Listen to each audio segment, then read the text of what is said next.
Hi, this is Pro3 channel. In today's video, I will show you how to hide recent application on dock. Before we get started, don't forget to subscribe and turn on the notification to keep you updated about this channel. So let's go.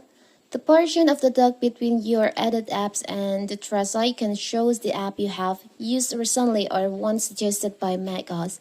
The recent section adapts itself dynamically to accommodate launch apps not found in the dock but never displays more than the three most recent used apps.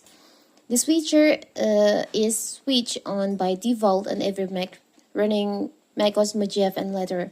But what if you want to hide the recent app on your Macbook? It's so simple. You can open your system preferences and go to menu bar, dock and menu bar.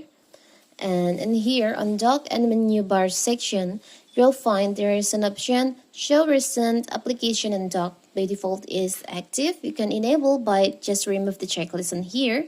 So the recent app on your dock on Macbook will be will not on there again. It's so simple, right? So that is how to hide recent apps on your dock on Macbook. Don't forget to like and subscribe and turn on the notification to keep you updated about this channel. Thank you and see you!